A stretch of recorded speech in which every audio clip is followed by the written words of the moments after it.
말도 안 되는 일이 벌어졌습니다. 여기 30년간 일본에서 인정받던 지질학자가 하루아침에 모든 것을 잃었다고 합니다. 9.0 규모의 대재앙이 온다는 연구 결과를 발표했다가 일본 정부로부터 해임당해버린 것인데요. 일본은 대체 뭘 숨기고자 하는 걸까요? 과연 일본에서 무슨 일들이 벌어지고 있던 걸까요? 저는 일본 도쿄대학 지진연구소 출신의 55세 지질학자 하야시 도시히코입니다. 다들 아시겠지만 일본과 지진은 떼어놓을 수 없는 사이이고 전 지질학자로서 일본에 발생할 수 있는 수많은 크고 작은 지진에 대한 연구를 진행하고 있었어요. 그 중에서도 제가 집중적으로 파오던 연구가 하나 있었습니다. 무려 30년간 진행한 연구인데 바로 난카이 트로프 지진이었죠. 제가 30년이라는 긴 시간 동안 난카이 트로프 지진을 연구하는 것에는 다 이유가 있었습니다. 이 지진은 분명 30년 내 발생할 가능성이 100%로 보여지고 있었고 그 규모가 역대급인 9.0 이상이 될 것으로 보여지는 충격적인 연구 결과가 있었죠. 이는 가상의 추측이 아닌 30년간 진행한 연구 결과에 기반된 것으로 확실한 결과였습니다. 확실한 연구 결과만을 근거로 발표를 해야 하기에 신중했고 더 시간을 끌어서는 안 된다는 입장이었어요. 여기서 더 시간을 지체하다간 대비조차 못하는 최악의 상황을 맞이할 수도 있겠어. 이제는 일본 정부의 해당 연구 결과를 공표하고 발표하는 게 좋을 것 같아. 전 이 충격적인 연구 결과를 발표했으나 일본 정부는 이 진실을 은폐하기 바쁜 아주 비상식적인 행동을 하기 시작했습니다. 일본 정부는 당장 크게 다가올 재앙을 받아들이고 대비하는 것이 아닌 당장의 부동산 시장과 외국인 투자에 미칠 영향을 우려하는 게 우선이었죠. 제 연구 결과를 묵살하고 음해하기 시작했습니다. 그러나 30년간 이어진 제 연구 결과에는 어떠한 이변도 없는 그야말로 아주 확실한 내용이었죠. 역사적 주기성을 먼저 살펴볼 수 있었습니다. 실제로 난카이 트로프에서는 100년에서 150년 주기로 최소 규모 8 이상의 대지진이 반복적으로 발생하고 있었어요. 이를 통계로 최근 발생한 대지진은 1944년 쇼난토 난카이 지진이 규모 8.1이었고 1946년 난카이 지진이 규모 8.4였죠. 그 이전에도 1854년, 1707년 등 주기적으로 지진이 발생했으며 현재는 약 80년 이상 지났기 때문에 다음 지진이 임박한 상황이라는 것을 인지해야 하는 상황이었습니다. 또한 지각 변형 관측 데이터를 살펴봐도 제 연구 결과에는 타당한 근거가 있었죠. GPS 및 지질 조사 결과 난카이 트로프의 판 경계에서 상당한 에너지가 축적되고 있는 것이 확인되었습니다. 그리고 태평양판이 일본 열도 아래로 밀려 들어가는 서브덕션 과정에서 거대한 응력이 쌓이고 있는 것도 확인할 수 있었죠. 무엇보다 집중해야 할 것은 바로 전조 현상이었습니다. 난카이 트로프 인근 해역에서 슬로우 슬립인 단층이 느리게 미끄러지는 현상이 증가하고 있었고 과거 동일한 징후가 관측된 후 대지진이 발생한 사례가 근거였습니다. 확실하고 타당한 근거가 있음에도 신중하기 위해 긴 시간을 투자해 연구를 한 것이지만 일본 정부에서 묵살을 해버렸다는 것에 충격이 컸습니다. 난카이 트로프의 지진은 그야말로 대지진으로 예상되는 피해 규모를 감히 추측조차 할 수 없는 수준이었죠. 그럼에도 대략적으로 예측을 해보자면 사망자의 경우 32만 명, 경제적 피해 222조엔 약 2,000조 이상이 될 것으로 추산할 수 있었어요. 도카이, 긴키, 시코쿠, 규슈 지역에 큰 피해가 있을 것이고 특히나 도쿄, 오사카, 나고야, 고베 등 대도시 타격 가능성이 높기에 그야말로 폐허화가 될 수도 있는 수준으로 추측할 수 있는 사안이죠. 심지어 대지진의 여파로 인해 쓰나미 발생 여부도 고려하지 않을 수 없으며 쓰나미 발생 시 태평양 연안 도시들이 심각한 침수 피해를 입을 가능성도 열어둬야 하죠. 기본적으로 규모 9.0에 가까운 대지진의 경우 광범위한 건물 붕괴, 화재, 교통, 통신 마비뿐 아니라 집안 액상화 현상으로 건물 및 도로 침하 우려 등 일본 전역의 인프라 붕괴 및 경제적 손실이 상당할 것으로 보여지고 있습니다.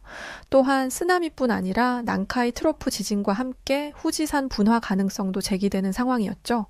1707년 난카이 트로프에서 지진이 발생한 후 약 49일 만에 후지산이 대규모 분화를 일으킨 실제 사례가 있습니다. 물론 이 자연재해를 인간이 막는 것은 결코 불가능한 일이지만 예방과 대비를 할 수 있는 충분한 시간은 벌 수 있으며 그걸 통해 피해를 최소화할 수 있는 방법을 지금부터 찾아야 한다는 것이 제 의견이었죠. 일본 정부는 확실한 근거를 바탕으로 30년간 진행한 제 연구에 대한 결과를 일본 정부의 이익만을 위해 은폐하고 묵살하기 바쁩니다. 이건 대중들의 알 권리를 침해하는 일이며 추후 다가올 큰 대재앙에 대한 충분한 대비조차 할 수 없도록 만드는 정부의 무능함이라 생각합니다. 눈앞에 당장 벌어지지 않은 일이라고 태평하게 있을 것이 아니라 당장이라도 대피책을 마련해야 할 것입니다. 단순히 지진으로 그치지 않고 일본이 폐허화되며 나라 전체를 잃을 수도 있는 중대한 사안임을 고려해 주시고 제 연구 결과에 대한 목소리를 들어주시길 바랍니다. 전 다시금 심각성을 강조하며 목소리를 냈지만 결국 돌아온 것은 해직 처리였습니다. 제가 해직을 당한 것 자체가 아주 황당한 일이 아닐 수 없었죠. 긴 시간을 지질학자로 살아오며 나름 인정받는 위치에 있던 제가 연구 결과를 발표했다는 그 이유로 2번 다시 지질학자로 살아가지도 못하게 만드는 것은 말도 안 된다 생각했습니다.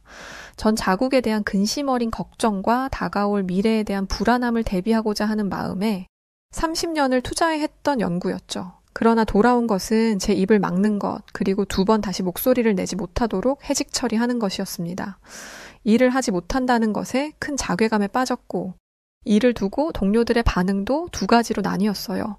도시이코가 그간 지질학자로 낸 연구만 해도 몇 가지이고 어떤 위치에 있는 사람인 줄 뻔히 알면서 어떻게 하루아침에 사람을 해고할 수 있지?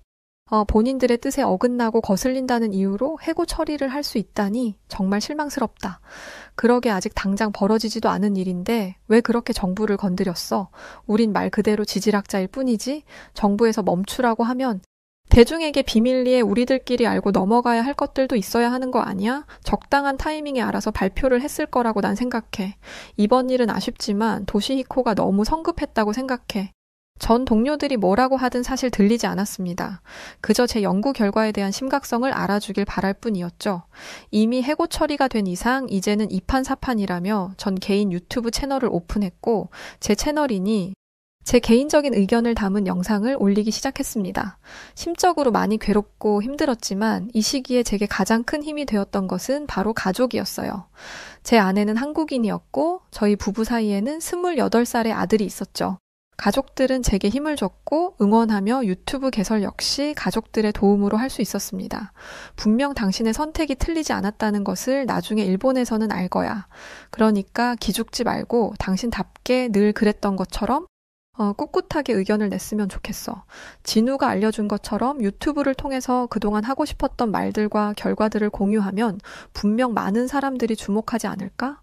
맞아요. 아버지의 연구 결과에는 확실한 근거가 있고 이걸 집중하고 관심 있는 사람들이 분명히 있을 거예요. 심지어 그들이 아버지를 해고 처리한 것은 결과로만 놓고 봤을 때도 정말 어리석은 짓이었다는 걸 모두가 알아야 한다고 생각해요.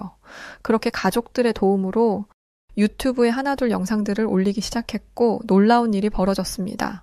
일본에서는 제 연구를 비판하고 음해했지만 유일하게 제 연구를 인정해주는 곳이 있었죠. 바로 한국 서울대 지질학과였습니다. 도시이코의 영상들과 그동안의 연구 자료에 대한 논문들을 아주 인상적이게 봤습니다. 도시이코 지질학적 연구를 매우 높이 평가하고 있어요. 저희와 함께 협업하여 독립 연구를 이어가 보시겠어요? 한국 서울대 지질학과의 좋은 제안을 받았고 무엇보다 제 연구를 인정하고 높이 평가해준다는 그들의 자세가 참 감사했어요. 그렇게 전 그들과 함께 협업을 하며 양심적인 독립 연구를 이어가며 제 유튜브도 운영했습니다.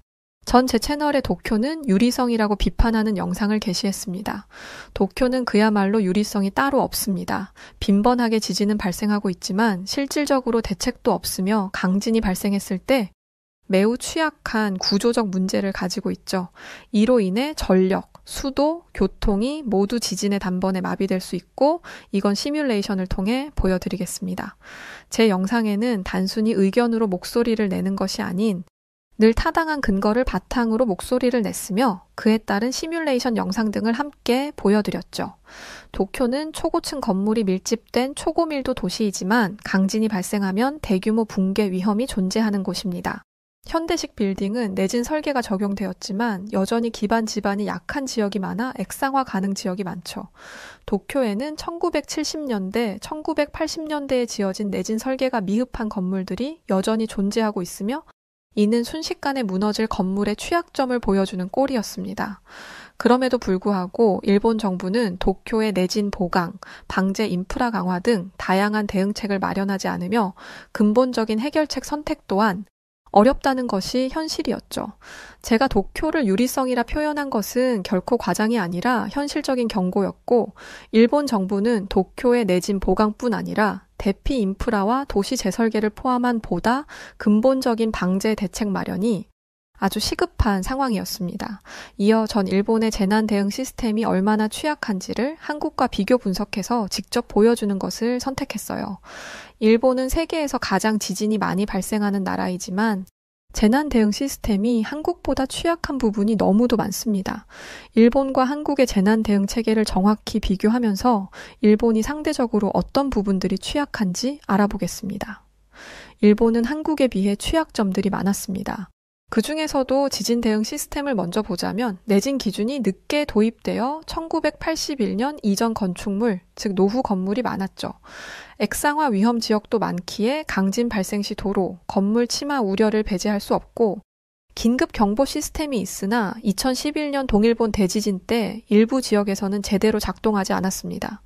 그에 비해 한국은 최근 신축 건물 내진 기준이 일본보다 더 엄격해졌다고 했죠.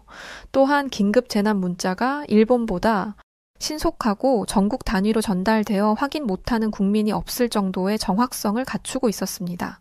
무엇보다 도심 대부분이 안반 지형이라 액상화 위험 자체가 낮았죠. 쓰나미 및 태풍 대응 시스템을 봐도 일본 2011년 동일본 대지진 당시 쓰나미 경보 시스템 지연 및 부실 대응의 이력이 있었고 후쿠시마 원전 사고로 인해 재난 발생 시 원전 관리가 취약하죠. 한국의 강점 중 한반도는 쓰나미 피해가 상대적으로 적고 원전 관리도 철저하다는 것과 태풍 피해 대비 체계가 상대적으로 우수하다는 것이었습니다. 세세하게 들어가면 하나하나 비교할 것이 많지만 큼직하게 가장 중요한 재난이 발생했을 때 정부 대응 속도도 비교를 했습니다. 일본은 재난 대응이 지방자치단체 중심으로 이루어져 중앙정부 대응이 늦은 편이고 2011년 동일본 대지진 당시 정부의 초기 대응이 미흡해 혼란이 발생한 것을 모두 아는 사실이었죠. 또한 구호 물품 및 대피소 운영이 원활하지 않아 이재민 피해가 증가하는 2차 피해도 늘 빈번하게 발생하곤 합니다. 그러나 한국 정부의 대응은 강점이 많았어요. 중앙정부가 재난 발생 시 직접 지휘하여 아주 신속한 대응이 가능하고 국가 재난 대응 시스템이 체계적으로 정리되어 있었죠. 또한 비상시 긴급 구호 물품 지원 속도가 일본과 비교할 수 없는 속도로 빠른 편이었습니다. 결국 일본은 지진이 많아 방제 시스템이 잘 갖춰진 것처럼 아주 보기 좋게 포장을 해뒀지만 현실적인 구조적 문제, 정부 대응 속도, 원전 관리 등에서 한국보다 매우 취약한 상태라는 것이 안타까운 현실입니다. 그럼에도 불구하고 일본 정부는 이를 개선하려 시도하지 않는 것이 더 큰 문제라 생각합니다. 전 지속적으로 현 문제를 연구하고 영상 업로드를 하며 시청자분들께 알릴 것입니다. 그렇게 전 제가 할 수 있는 최선을 다해 연구 결과 및 현재 일본의 문제점들을 적나라하게 제 채널에 올렸어요. 그 와중에 한국 서울대 지질학과와의 협업에도 소홀하지 않았습니다. 더 많은 연구를 위해 한국에 방문을 하게 되었는데 이게 저를 더 넓은 세상으로 인도하는 첫 걸음이 되었어요. 한국을 방문한 후 저는 서울의 최첨단 방제 시스템에 매우 감탄을 했습니다. 한국은 대단한 IT 강국이라는 이름에 걸맞게 최첨단 IT 기술과 빅데이터를 활용한 스마트 재난 관리 시스템을 응용해 아주 스마트한 방제 시스템을 구축하고 있었죠. 이를 통해 재난 대응 능력을 지속적으로 향상시키고 있었습니다. 특히나 지진, 홍수, 미세먼지 등 다양한 재난을 실시간으로 감시하고 대응하는 체계를 갖추고 있어 일본과 비교할 수 없는 수준의 강력한 시스템에 감탄했어요. 서울은 스마트 기술을 적극적으로 활용한 방제 시스템을 운영 중에 있었습니다. 로트 기반 재난 감지 센서를 주요 건물, 다리, 터널 등에 설치하여 지진, 홍수, 화재 등을 조기에 감지할 수 있었고 AI 빅데이터 분석을 통해 기상 정보와 CCTV 데이터를 분석해 재난 예측 및 대응에 최적화된 모습이었죠. 또한 드론과 로봇을 활용해 화재, 홍수, 붕괴 위험 지역을 실시간으로 모니터링하고 디지털 트윈 기술로 가상 도시 모델을 만들어 재난 시뮬레이션 및 대피 경로를 파악하고 있었습니다. 끝으로 5G 기반 긴급 통신망을 구축해 재난 시에도 신속한 정보 전달과 긴급 구조 활동이 가능하도록 시스템이 구축되어 있었어요. 이 외에도 홍수 태풍 대비 스마트 방제 시스템, 화재 대기오염 대응 시스템 등 각각 세부적으로 다양한 시스템들이 있었습니다. 가장 놀라운 것은 상황 발생 시 전 국민에게 1초 내에 긴급 재난 문자를 발송하는 초고속 재난 경보 시스템을 운영하고 있다는 것이었죠. 서울은 그야말로 미래 도시라 해도 과언이 아닌 수준이네요. 스마트 방제 도시라니 상상도 못 해봤습니다. IT 기술과 빅데이터를 결합하여 최첨단 재난 대응 시스템을 이렇게 구축해뒀다니 발전하는 시대에 알맞은 변화를 하고 있는 유일한 국가라고 할 수 있네요. 제가 일본 정부에 바라는 것은 정말 이 정도도 아니라 인정하고 대비하는 것이었는데 한국은 정말 대단하네요.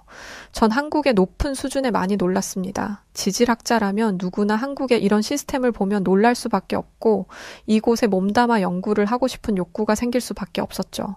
처음으로 이때 한국인으로 태어났으면 정말 좋았겠다는 생각을 했고 한국인인 제 아내가 부럽기까지 했던 순간이었어요. 제게 한국 서울대에서 좋은 제안을 준 것은 맞으나 어디까지나 전 일본인이니 한계가 있다고 생각했습니다. 만약 한국인으로 태어나 제가 이곳에서 지질학자로 살았다면 제가 원하는 연구를 하며 미래지향적인 인생을 살 수 있었겠구나 싶어 서글퍼졌어요. 이어 저는 한국의 시스템에 대해 더 놀라운 얘기들을 듣게 되었습니다. 한국은 이런 시스템들이 잘 구축되어 있어서 실제로 큰 태풍이나 지진에도 일주일 이내에 복구가 가능하다고 했죠. 이건 정말 대단한 일이었습니다. 일본은 3개월이 넘어도 복구가 어려운 게 현실이었으니 말이죠. 그래서 전 이 두 가지를 비교하는 데이터를 공개하기로 결심했고 한국 엔지니어링의 우수성을 부각시키며 일본이 반성하길 바랐습니다. 한국과 일본의 재난 복구 속도 차이는 아주 극명하게 드러나고 있다는 데이터입니다. 한국은 최첨단 IT 기술을 활용한 스마트 재난관리 시스템 덕분에 태풍이나 지진 발생 후 일주일 이내에 주요 복구가 완료되는 반면 일본은 3개월 이상 걸리는 경우가 대부분이죠. 실제로 2022년 태풍 흰남노가 발생했을 때 한국은 3에서 5일 만에 전력과 도로 복구를 완료했고 일본 피해 지역은 3주 이상 전력 공급이 중단되었습니다. 또한 2016년 경주 지진 5.8 규모로 발생했을 때 한국은 일주일 내 주요 건물이 복구되었고 동일 규모 일본 지진은 무려 3개월 이상 복구를 지연시켰죠. 한국의 엔지니어링 우수성은 상당한 수준이며 일본은 현재의 심각성과 무지함을 인정하고 변화하는 것에 집중해야 합니다.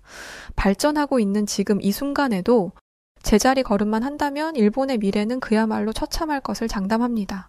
이렇게 방송을 하고 난 후 반응은 아주 뜨거웠어요. 이전에 제 말에 집중하지 않던 사람들도 점점 관심을 보이기 시작했고 이제야 비로소 제 목소리를 들어주는 사람들이 많이 생기기 시작했습니다. 그들은 일본과 한국의 현재 시스템적 차이가 어느 정도 수준인지 알기를 원했고 전 이 또한 아주 세세하게 분석해 전달했죠. 무엇보다 가장 심각한 것은 따로 있다는 말도 남겼습니다. 시스템적인 부분에서 타국보다 뒤처질 수 있습니다. 다만 일본의 가장 큰 문제는 현재의 문제와 다가올 문제를 인정하지 않고 그저 회피하고 있다는 것이죠. 그렇다고 일이 벌어진 후 뒷수습을 제대로 하느냐? 그것도 아닙니다. 예비, 대응, 해결 이 셋 중 어느 것 하나도 똑바로 하지 못하고 있다는 것이 가장 큰 문제라는 것을 꼭 알아주시길 바랍니다.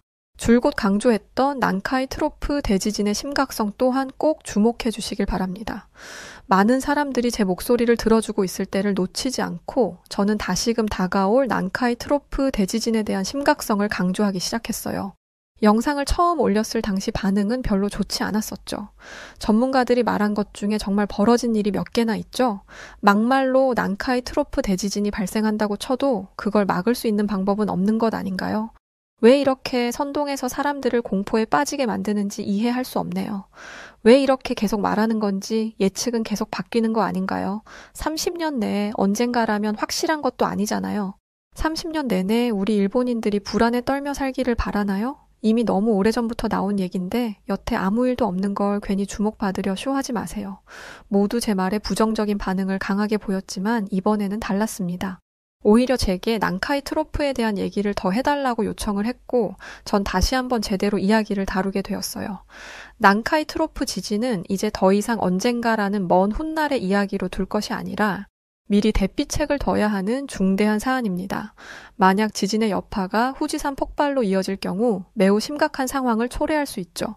도쿄 수도권 99%가 마비될 것이고 원전 사고 가능성도 있습니다. 이는 후쿠시마 사태보다 10배 이상은 심각한 수준으로 대재앙이 일본을 덮칠 수 있습니다. 난카이 트로프 지진으로 왜 후지산 폭발 가능성이 있는지부터 차분히 설명을 했습니다. 지진으로 인해 지각이 크게 변할 수 있고 이런 지각 변화가 후지산을 포함한 화산의 활동을 자극할 수 있죠. 결국 지진의 충격이 화산 내부의 마그마 통로에 영향을 미쳐 폭발을 일으킬 가능성이 있는 것입니다. 또한 후지산은 활화산으로 수백 년간 폭발이 없었으나 여전히 폭발할 위험이 존재하는 화산이죠. 최근 연구에 따르면 후지산 내부의 마그마 활동은 지금도 활발하게 이루어지고 있다고 밝혀졌어요. 한마디로 이런 후지산이 폭발한다면 화산재와 화염은 주변 지역을 완전히 뒤덮을 것이고 대기 오염뿐 아니라 기후 변화를 일으킬 가능성도 높습니다. 이로 인해 농업, 물자 공급, 인간 건강 등에 치명타를 줄 수 있죠. 더불어 후지산의 폭발이 해저 화산 활동과 연결될 경우 쓰나미를 발생시킬 것이고 상상할 수 없는 수준의 피해가 일본을 덮치겠죠. 전 이어 더 큰 문제는 지적했습니다. 애초에 난카이 트로프 지진만 발생한다고 해도 일본 정부는 이를 대응할 능력이 부족합니다. 그러나 지진의 화산 폭발까지 동시에 발생한다면 일본 전역에서 대피와 구조 작업은 매우 복잡해지죠. 한순간에 일본은 마비가 될 것이고 수많은 목숨을 앗아가는 것을 두 손 놓고 볼 수밖에 없는 처참한 순간을 맞이하게 될 것입니다. 그 고비를 넘겼다고 한들 일본 경제는 처참하게 무너져 세계 경제에도 충격을 줄 수 있습니다. 일본에 닥쳐올 재앙에 대한 큰 경고에 이어 전 한국의 대체 에너지 기술이 얼마나 앞서 있는지를 강조했습니다. 한국은 대체 에너지 기술 분야에서 세계적으로 선도적인 위치를 차지하고 있습니다. 특히 태양광, 풍력, 수소와 같은 청정 에너지 분야에서 아주 강력한 기술력을 보유하고 있죠. 태양광은 세계 1위 수준이고 신재생에너지 30, 20 계획을 통해 2030년까지 태양광 발전 비율을 20%로 확대할 목표도 있습니다. 한국은 정부 차원에서 대체 에너지에 대한 강력한 정책적 지원을 아끼지 않고 있으며 지속 가능한 에너지 시스템을 구축하기 위한 투자와 연구 개발이 활발하게 이루어지고 있어요. 이 덕에 한국은 앞으로도 글로벌 대체 에너지 시장에서 아주 중요한 역할을 할 것입니다. 일본은 대체 에너지에 대한 기술력에 있어 내세울 것이 없지만 그에 비해 한국은 세계적으로 알아주는 기술력을 보유하고 있죠. 만약 큰 재앙이 온다고 한들 한국은 어떻게든 살아날 수 있는 방법이 너무도 많았습니다. 그러나 일본은 살아날 수 있는 방법이 없었죠. 전 이런 일본의 심각성을 계속해서 한국과 비교하며 말을 했지만 실질적으로 일본 정부의 태도가 달라지는 것은 없었습니다. 그럼에도 꿋꿋하게 제가 할 수 있는 제 역할을 했죠. 그러던 중 놀라운 현상 하나를 발견하게 되었어요. 일본의 자연재해와 경제 침체가 심화되면서 점점 많은 일본인들, 특히나 젊은 세대가 한국으로 이주하는 현상을 목격하게 되었습니다. 서울, 부산 등 한국 주요 도시에 일본인 커뮤니티가 급증하고 있었고 일명 한국 드림을 꿈꾸는 일본 청년들이 많다는 것을 알게 되었어요. 결국 일본 정부의 무능한 탓에 젊은 인재들을 한국에 놓치고 있다는 안타까운 현실을 마주해야 했고 전 한국 드림을 꿈꾸는 일본 청년들과 인터뷰도 하고 한국에서 성공한 사례들을 보여주며 현실의 심각성을 다시금 강조하기 시작했습니다. 현재 수많은 일본인들, 특히 젊은 세대는 일명 한국 드림을 꿈꾸며 한국으로 대거 이주하고 있습니다. 자연재해가 빈번하게 발생하는 일본은 재난 대응 시스템을 갖추고 있으나 최근 몇 년 동안 발생한 대형 자연재해에서 피해 복구가 지연되는 등의 문제로 신뢰도가 낮아졌죠. 결국 안전을 찾아 한국으로 이주를 떠나는 추세입니다. 또한 일본의 경제 성장률 저조, 저출산과 고령화 등의 문제로 장기 불황뿐 아니라 청년 실업률이 높은 반면에 한국을 포함한 해외에서 더 나은 취업 기회와 경제적 안정성을 찾을 수 있다는 것이 이유입니다. 이뿐 아니라 한국은 생활 수준과 편의성에서 높은 평가를 받고 있으며 특히 IT 인프라, 교통망, 문화적 매력 등이 젊은 세대에게 큰 장점으로 다가오고 있습니다. 스마트 도시 환경과 디지털화된 생활은 일본의 전통적인 도시 생활과 비교했을 때 현대적이고 편리하다는 인식을 주고 있죠.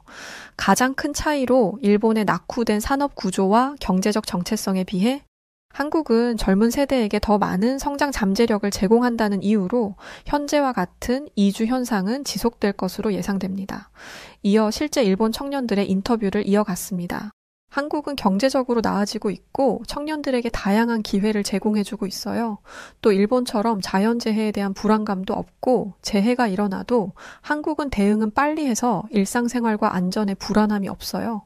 한국은 생활 환경이 꽤나 현대적이고 교통 시스템이나 인프라가 아주 편리해요. 일본보다 효율적이죠. 일본 청년들은 한국 드림을 꿈꾸며 이주하길 잘했다는 의견이 대다수였고 다시 일본으로 돌아오고 싶냐는 제 물음에 모두 아니라고 대답을 했죠. 그렇다면 실제 한국에서 터를 잡고 살며 성공한 청년들의 사례가 궁금해지기 시작했습니다. 그래서 전 그들을 직접 수소문 끝에 찾아 나섰고 인터뷰를 할 수 있었죠. 전 유리코라고 해요. 일본에서 디자인 학과를 졸업하고 바로 한국으로 유학 와서 패션 브랜드를 시작했죠. 한국의 패션 산업이 글로벌 시장에서 인정받기 시작하면서 제 브랜드도 해외 진출까지 할 수 있었어요. 물론 수많은 고비는 있었으나 결국은 한국 트렌디한 환경 덕에 성공할 수 있었죠. 전 일본에서 게임 개발에 매진하다 한국 게임 회사에 취직을 했어요. 그때 한국 게임 시장의 규모와 발전 가능성을 보고 제 게임 개발 회사를 차렸거든요. 그야말로 맨 땅의 헤딩이었는데 지금은 여러 글로벌 게임 대회에서 수상도 하고 큰 인기도 얻고 부도 얻었어요. 그들은 모두 한국으로 온 것을 만족하며 살고 있었습니다. 한국에서 살고 있다 보니 한국에 대한 장점에 대해 누구보다 잘 알았고 일본의 취약점 역시 제대로 파악하고 있었죠. 정말 쓰린 현실이 아닐 수 없었습니다. 사실 저라는 사람 하나가 할 수 있는 일은 정말 없다는 것을 깨닫게 되었어요. 그럼에도 천천히 알리다 보면 언젠가 달라질 거라 믿었습니다. 그러던 중 동일본 대지진을 예언했던 유명 만화가의 새 작품에 대한 논란이 시작되었어요.